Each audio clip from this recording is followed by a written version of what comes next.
This is a special edition Dad's Bet Baseball Best Bets Futures for the 2026 season, brought to you by Hall of Fame Bets, HOFapp.com. Use code DADS, 50% off first month's 7-day free trial. This was a wild way to we didn't do a cold open, we did a warm open. Guys, you have listened to us for 30 episodes. First of all, Hall of Fame Bets is great. This isn't just a shilling product. We're using it all the time. We're using it with handigraphs. You can go and you can look up any player. You can look up any market. It has team total bases, team total strikeouts, which are two markets that we love to bet that are on the Green Book. You can't find the hit rates on any other platform, but you can find it on Hall of Fame Bets. So love it. So we continue to use Hall of Fame Bets. Friend of the pod, sponsor of the pod, really good friends of ours. We are now going to jump right in and talk about 3 best bets that we have. We've done 30 episodes of futures. Pete, Sheffield Shuffler, couldn't believe that we did this, but we did it. I can't believe that we did this, but I can't believe we did this either. Us. So, okay, let's just kind of jump right into it. We'll go back and forth. So, look, we've given out tons of bets. If you followed every single one of them, you have probably around $66,000 in liability on MLB futures. That is not an exaggeration either, depending on your size. Like in all defensive betting, like these are all good. We're going to clean up, and we do. And a lot of these bets are structured in a way. They're all plus money bets. Yeah, we're going to make you money. It's going to be fine. I promise. Like, this is our good sport. So that said, CJ, kick us off. Give us one of your 3 favorite bets to folks that are listening. Okay, so I'm just going to preface this, and I think this will go the same for you, that I don't have the exact odds still for these. They may not be the odds that we gave out on the show, so I'm just going to tell the bet and remember what kind of that odds range was. So if you can still find it, great, go take it. But also, you can go listen to the specific team preview episode for any one of these, and we will give you a more extensive breakdown and sort of where we had found that. So first one for me is Diamondbacks more wins than the Padres. Diamondbacks win total was 79.5. Padres was 83.5 at the time that we recorded both of those. I think that should be an inverse. I think that the Diamondbacks, there were a lot of reasons why this team should be at least a little bit better than the Padres, and you were getting a price at about, I think it was plus 265 whenever we took that on that episode. So Diamondbacks to finish the regular season with more wins than the Padres. That is a DK head-to-head market. And now I will toss it over to you. Look at that. We're doing it like an agency does. Like, and now so-and-so. One other thing I will add. So real quick, one thing I was looking at, because like we both leaned towards the under on their win total for the Diamondbacks. We didn't bet it. It's not a bet for us. We think it's actually just right. We think they're in that section. But this is really important that if you're only listening to one of our podcasts, all of our takes on the Atlanta Braves that are pitching related, we no longer agree with. So we have them. We have some strike liability. Team related too. And team related. We are not high on that team anymore. That episode has not aged well. So if you just listen to this and then you are deciding to go back to listen to the Atlanta Braves episode, nothing we said in that is true anymore, except for what we think about Acuna. That said, Shota Imanaga, 12 wins, plus 250. His velocity was up 2.5 miles per hour this spring. He was hurt a lot of last year. He had his velocity is actually higher than it was in 2024. Again, last year he had a hamstring injury, which kind of altered everything for the rest of the year, but he still had a number of decisions. He was pretty inflated ERA after July. But I think that this Cubs team is going to be able to score a lot of runs. I think he's going to be able to eat a lot of innings, and I think he's going to be able to do some pretty big things. He's probably going to be able to make 30 starts. 12 wins is really a floor here. He actually, on a terrible year last year, he almost got to a over 10.5 wins that we had for him last year. So give me 12 wins at more than 2-1, plus 250 for Shota to have that. You don't need to sell me hard at all on Shota props. You know that we are always a big fan of his on this show. So I'm totally with you there. And also, if you go back and listen to our Cubs episode, there's a lot of reasons I think to be high still on this team, even with Suzuki having a PCL issue. It looks like he's going to start the season with. So okay, so Shota 12 plus wins. I'll go next. I'm gonna. I guess we're treating this almost sort of like a like a an SGPN, like how SGPN does it. Yeah. But you know what? This is what happens when we're under our third hour of recording these. So my next one is Luke Keeschel. You can get him at 150 plus hits at plus 380, and then you can also get him at 160 plus hits at plus 650. Both of those, I mean, really any of those hit bands, I like that for him. This is a guy that would have been on pace to easily clear this number last year if he had kind of kept the same pace that he had started. He also started last season hurt. He's the only thing on that team that I feel like the Twins are going to have to basically root for consistently this season, besides what package they can get for Joe Ryan when they inevitably trade him. So Luke Keeschel, he is absolutely somebody that market is not valuing. And he was also a top-ranked prospect that came on the Twins that performed right away. Contact rate was elite. 150 plus, you can get that again at plus 380, and 160 plus, you can get that at plus 650. That's my next one. I am going to give you one I took from you, actually, but I really liked it. It was a Seattle Mariners over 7.5 longest win streak last year. I think this has arguably the best rotation in baseball. I don't see a lot of long losing streaks for this team. I don't actually see a lot of losses for this team. We like this team for best record. We like them running back their entire lineup. They had a 8 game win streaks last year.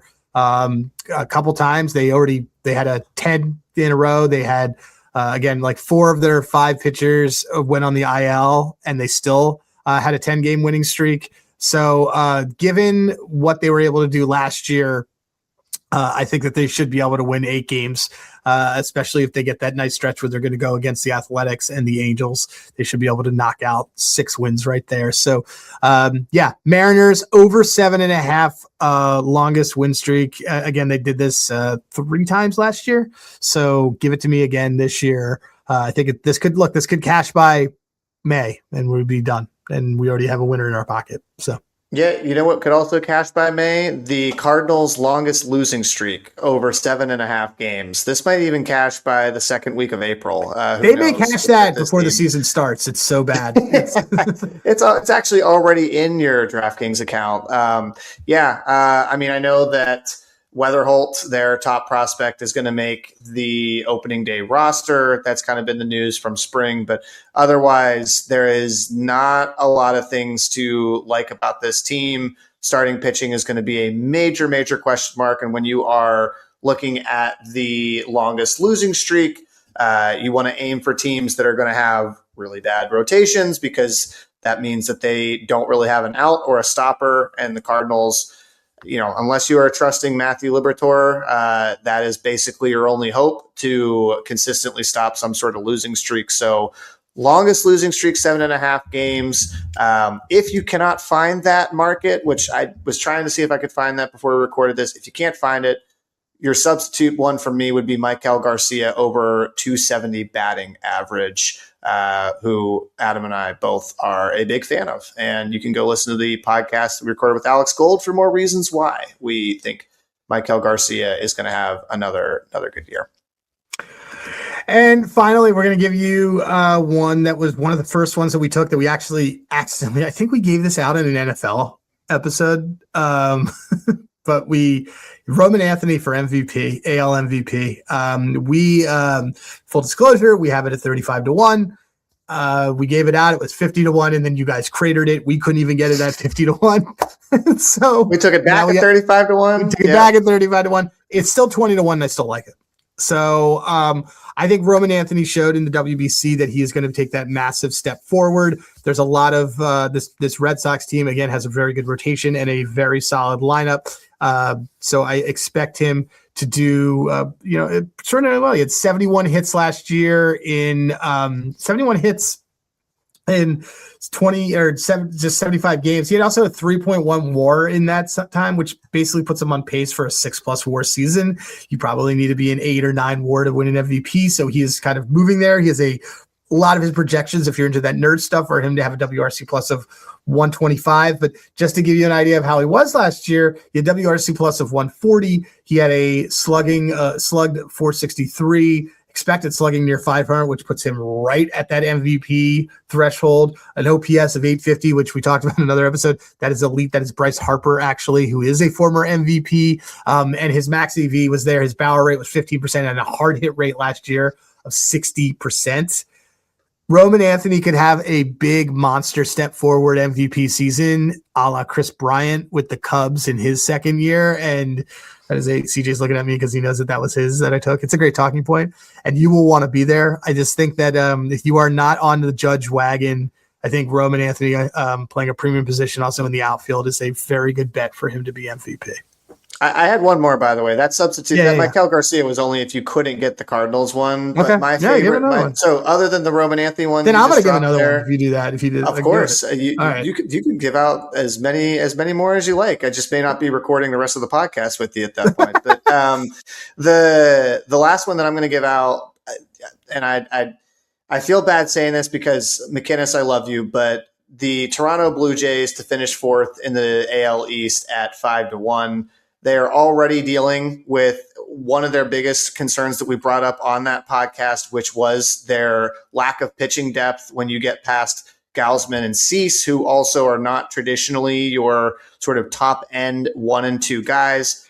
Savage, who is still miraculously the favorite for AL Rookie of the Year, already starting the season on the IL. Their bullpen is a mess. There are a number of reasons why, from a lineup perspective, that they should regress, including George Springer, one of our favorite guys on this pod, but we're not sure if he's going to be able to put up quite the year that he had from a OPS and WRC plus at age 36, going into 37. So when you've also add that in, all the good stuff that Adam just said there and Dan had said on our pod about the Red Sox, we were high on the Orioles. We were high on the Yankees, even though that was a pretty loud pod. If you could hear over us, but we like all three of those teams actually quite a bit. And I think there's got to be a loser. Not everybody can eat in that division. And so I think Toronto at 5-1 to finish fourth is where I'd be looking to place them.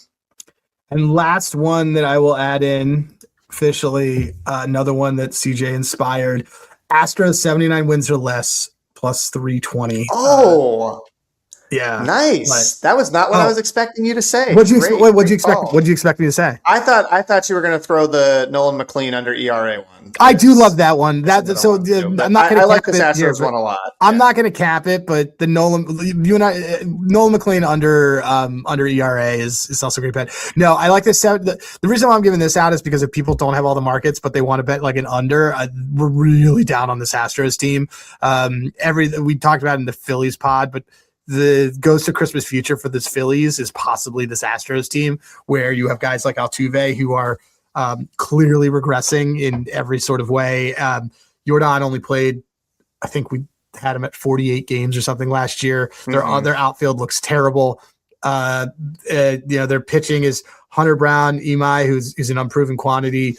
Lance is going to have to start some games, which is not good. Obviously, there's not a lot to like about this team. There's a lot to like about the couple of the other teams in their division too. So give me if you're going to fade the Astros, fade them with flair. 79 wins or less at plus 320. Love it. That's it. Yeah, cool. I mean, and Nolan McLean because he's awesome, and he's awesome. He's going to be great, and you can get his under ERA at a pretty good number right now. So, but yeah, I think that's a good recap. Obviously, if you want to go and listen to all of our best bets, we've got almost 30 hours of content for you to go and try and you could start listening right now and have them all done by first pitch. That's it. You could, and to be honest, really just listen to the Yankees and the Giants one first to get those out of the way. And then you can probably knock out a lot of the other 28 teams before Thursday too. So, I agree. But yeah, I think that's a pretty good list, man. I'm excited. Yeah, dude, this will be fun. So we'll be on 2 times a week. Obviously Hall of Fame Bets is our sponsor. We also want to push you guys to check out Handigraphs. That is our baseball analytics site and hockey analytics. You get to use it for the playoffs, which will be really a lot of fun. But from a baseball analytics perspective, if you're betting DFS, if you're betting fantasy, if you're doing fantasy, if you are just betting day-to-day baseball, it is a fantastic market. We just launched a couple AI integrations, including Ask Handygraphs, where you can ask our database who are the best players to look at for that have good home splits, help it do your research for you. Hey, who do I like besides Ohtani to hit a home run today? And it's going to tell you. So anyway, Handygraphs, big thanks to the producer Spencer for recording all of these over the course of the last month. He's the man, but I don't have anything else to say. You can close this up. Want to do a final word? What's the final word? Play ball.